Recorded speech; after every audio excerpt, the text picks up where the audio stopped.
ನಮಸ್ತೆ ವೀಕ್ಷಕರೇ, ಇನ್ನೇನು ಮಳೆಗಾಲ ಆರಂಭ ಆಗಿಬಿಟ್ಟಿದೆ. ರಾಜ್ಯಾದ್ಯಂತ ಅದರಲ್ಲೂ ಕರಾವಳಿ ಭಾಗ ಅಂತ ತಗೊಂಡ್ರೆ ಸಿಕ್ಕಾಪಟ್ಟೆ ಮಳೆ ಆಗ್ತಾ ಇದೆ. ಮಳೆಗಾಲದಲ್ಲಿ ಕರಾವಳಿ ಭಾಗದಲ್ಲಿರ್ಬೋದು ಅಥವಾ ಮಲೆನಾಡು ಪ್ರದೇಶಗಳಲ್ಲಿ ಹೆಚ್ಚಾಗಿ ಮಳೆ ಆಗೋದು ಒಂದು ರೀತಿಯಲ್ಲಿ ಪ್ರಸ್ತುತದಲ್ಲಿ ಇರದೇ ಇರ್ತದೆ. ಬಟ್ ಈ ಬಾರಿ ಒಂದು ಸ್ವಲ್ಪನೂ ಬಿಡುವು ಕೊಡದೆ ಮಳೆ ಆಗ್ತಾ ಇದೆ. ಆದರೆ ಈ ಕಡೆ ಬೆಂಗಳೂರು ಅಂತ ತಗೊಂಡ್ರೆ ವೆದರ್ ಒಂದು ರೀತಿಯಲ್ಲಿ ಕಣ್ಣಾಮುಚ್ಚಲೆ ಆಟ ಆಡ್ತಾನೆ ಇದೆ ಅಂತಲೇ ಹೇಳ್ಬೋದು. ಯಾಕಂದರೆ ಮೋಡ ಆಗುತ್ತೆ, ಒಂದು ಕಡೆ ಮಳೆ ಹನಿಯುತ್ತೆ, ಇನ್ನೊಂದು ಕಡೆ ಮತ್ತೆ ಮೋಡ ಆಗುತ್ತೆ, ಮಳೆ ಬರೋದಿಲ್ಲ, ಮಳೆ ಬರುತ್ತೆ, ಈ ಥರವಾದಂಥ ಪರಿಸ್ಥಿತಿ ಇದೆ. ಹಾಗಾದರೆ ನಮ್ಮ ಬೆಂಗಳೂರಿನ ವೆದರ್ ಮುಂದಿನ ದಿನಗಳಲ್ಲಿ ಯಾವ ರೀತಿಯಾಗಿರುತ್ತೆ, ಇದ್ರ ಬಗ್ಗೆ ಮಾತಾಡಲಿಕ್ಕೆ ಹವಾಮಾನ ಇಲಾಖೆಯ ಲತಾ ಅವರಿದ್ದಾರೆ. ನಾನು ಅವ್ರನ್ನ ಮಾತಾಡಿಸ್ತಾ ಹೋಗ್ತೀನಿ. ಮೇಡಮ್ ನಮಸ್ತೆ. ನಾನು ಆಗಲೇ ಹೇಳಿದಾಗೆ ಬೆಂಗಳೂರಿನಲ್ಲಿ ಹವಾಮಾನ ಒಂದು ರೀತಿಯಲ್ಲಿ ಕಣ್ಣಾಮುಚ್ಚಲೆ ಆಟ ಆಡ್ತಾ ಇದೆ. ಒಂದು ಕಡೆ ಮೋಡ ಇರುತ್ತೆ, ಇನ್ನೊಂದು ಕಡೆ ಮಳೆ ಬರುತ್ತೆ, ಮತ್ತೆ ಮೋಡ ಆಗುತ್ತೆ, ಮಳೆ ಬರೋದೇ ಇಲ್ಲ, ಈ ರೀತಿಯಾದ ಪರಿಸ್ಥಿತಿ. ಏನು ಹೇಳ್ತೀರಾ ಮೇಡಮ್ ಬೆಂಗಳೂರು ವೆದರ್ ಬಗ್ಗೆ? ಮೋಡ ಕವಿದ ವಾತಾವರಣ ಇರುವ ಸಾಧ್ಯತೆ ಇದೆ ಇನ್ನು ಒಂದೆರಡು ದಿನ. ಮತ್ತು ಹಗುರ ಮಳೆ ಇರುವ ಸಾಧ್ಯತೆ ಇದೆ. ಆಮೇಲೆ 2 ದಿನ ಆಮೇಲೆ ಮಳೆ ಕಡಿಮೆ ಆಗುವ ಸಾಧ್ಯತೆ ಇದೆ. ಗುಡ್ ರಿಡಕ್ಷನ್ ಇನ್ ರೈನ್ಫಾಲ್ ಅಮೌಂಟ್. ಆಮೇಲೆ ಇವತ್ತು ಕರಾವಳಿ ಜಿಲ್ಲೆ ಮತ್ತು ಮಲೆನಾಡು 2 ಜಿಲ್ಲೆ ಶಿವಮೊಗ್ಗ, ಚಿಕ್ಕಮಗಳೂರು, ಕೊಡಗು ವಾರ್ನಿಂಗ್ಸ್ ಇದೆ.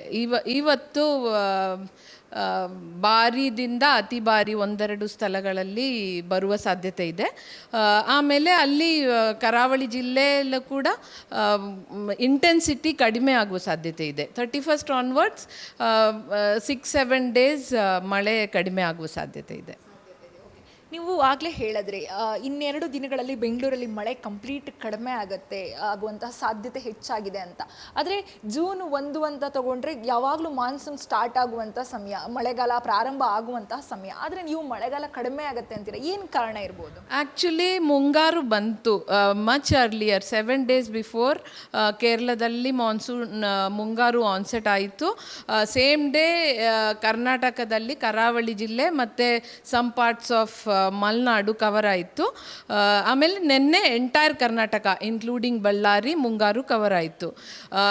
ನಾವು ಲೈಕ್ ಮುಂಗಾರು ಸ್ಟಾರ್ಟ್ ಆದಮೇಲೆ ಕಂಟಿನ್ಯೂಸ್ಲಿ ಫಾರ್ 4 months ಮಳೆ ಬರಲ್ಲ.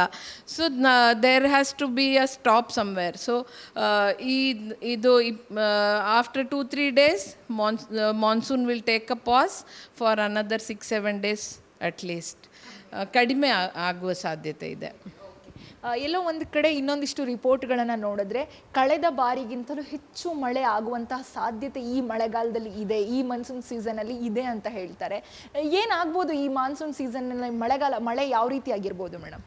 ಮೊನ್ನೆ long range forecast press release ಆಯಿತು, 2nd ಸ್ಟೇಜ್ ಫೋರ್ಕಾಸ್ಟ್. ಅದು ಪ್ರಮಾಣ full season if we see June to September Karnataka ರಾಜ್ಯದಲ್ಲಿ ಎವ್ರಿವೇರ್ ಸಾಮಾನ್ಯಕ್ಕಿಂತ ಹೆಚ್ಚು ಮಳೆ ಇರುವ ಸಾಧ್ಯತೆ ಇದೆ. But for June month if we see same like ಸಾಮಾನ್ಯಕ್ಕಿಂತ ಹೆಚ್ಚು ಮಳೆ ಇರುವ ಸಾಧ್ಯತೆ ಇದೆ, except for Bengaluru and adjoining districts. Bengaluru and adjoining district ಸಾಮಾನ್ಯದಿಂದ ಸ್ವಲ್ಪ ಕಡಿಮೆ ಮಳೆ for the month of June. But season as it progresses we expect more rainfall and ಸಾಮಾನ್ಯದಿಂದ ಹೆಚ್ಚು ಮಳೆ ಇರುವ ಸಾಧ್ಯತೆ ಇದೆ. ಇನ್ನು ಸಮುದ್ರ ಭಾಗದಲ್ಲಿ ಏನಾದರೂ ಚಂಡಮಾರುತ ಏಳೋದು ಅಥವಾ ಇನ್ನೇನಾದರೂ ವಾಯುಭಾರ ಕುಸಿತ ಆಗೋದ್ರಿಂದ ಮಳೆ ಇನ್ನೇನಾದರೂ ಜಾಸ್ತಿ ಆಗುವಂಥ ಸಾಧ್ಯತೆ ಏನಾದರೂ ಇದೆಯಾ ಮೇಡಮ್ ಈ ಮಳೆಗಾಲದ ಸೀಸನ್? ಇವಾಗ ಒಂದು ವಾಯುಭಾರ ಕುಸಿತ ಇದೆ. It is moving northwards now over the Bay of Bengal. So ಆ system, because of that only we are seeing now the winds are being pulled. Strong westerly winds are there. ಕರಾವಳಿ ಜಿಲ್ಲೆಗಳು ಮತ್ತು ಮಲೆನಾಡು ಅದು ಲ್ಯಾಂಡ್ ಕ್ರಾಸ್ ಆಗಿ ವೀಕೆನ್ ಆಗುವ ಸಾಧ್ಯತೆ ಇದೆ ಇನ್ನು 1-2 ದಿನಗಳ ನಂತರ. ದೆನ್ ರೈನ್ಫಾಲ್ ಆ್ಯಕ್ಟಿವಿಟಿ ರಿಡ್ಯೂಸ್, ಕಡಿಮೆ ಆಗುತ್ತೆ. ಈ ಬಾರಿ ಮಳೆ ಜಾಸ್ತಿ ಆಗೋದ್ರಿಂದ ಅಂದರೆ ನೀರಿನ ಪ್ರಮಾಣ ಭೂಮಿಗೆ ಜಾಸ್ತಿ ಬೀಳುತ್ತೆ. ಆ ಕಾರಣದಿಂದ ಕೃಷಿಗೆ ಇದು ಲಾಭನ ಅಥವಾ ನಷ್ಟ ತರುತ್ತಾ ಮೇಡಮ್? ಇದು ಭಾರಿ ಮಳೆ ಕೃಷಿಗೆ ಲಾಭ ಅಲ್ಲ, ಹಗುರದಿಂದ ಸಾಧಾರಣ ಮಳೆ ಕೃಷಿಗೆ ಬರಬೇಕು. ಸೊ ಬೆಂಗಳೂರಲ್ಲಿ ಆರ್ ವೆರೆವರ್ ಹಗುರ ಮಳೆ ಸಾಧಾರಣ ಮಳೆ ಸ್ವಲ್ಪ ಕಂಟಿನ್ಯೂಸ್ ಆಗಿ ಇರುತ್ತೆ. ಇದು ಕೃಷಿಗೆ so it is good. But ಇದು ಕರಾವಳಿ ಜಿಲ್ಲೆ ಮತ್ತು ಇದು ಭೂಕುಸಿತ ಇಲ್ಲಿ ಮಲೆನಾಡಲ್ಲಿ ಭೂಕುಸಿತ ಆಗುವ ಸಾಧ್ಯತೆ ಇದೆ. It is also happening. So ಅಲ್ಲಿ ಮಕ್ಕಳು ಎಚ್ಚರಿಕೆಯಾಗಿರಬೇಕು, ಜಾಸ್ತಿ ಅಡ್ವೆಂಚರಸ್ ಆಗಬಾರ್ದು. Now it is okay, the rainfall we are expecting reduction, ಕಡಿಮೆ ಇಂಟೆನ್ಸಿಟಿಯು ಕಡಿಮೆ ಆಗುತ್ತೆ. So but when always updated ಆಗಿ ಇರಬೇಕು. ನಮ್ಮ what ever we are giving ಎಚ್ಚರಿಕೆ ಅಪ್ಡೇಟ್ಸ್ ಅದು ನೋಡಬೇಕು. ನಮ್ಮ website MC Bangalore meteorological centre Bangalore website ನೋಡಬೇಕು, ಅಪ್ಡೇಟೆಡ್ ಆಗಿ ಇರಬೇಕು.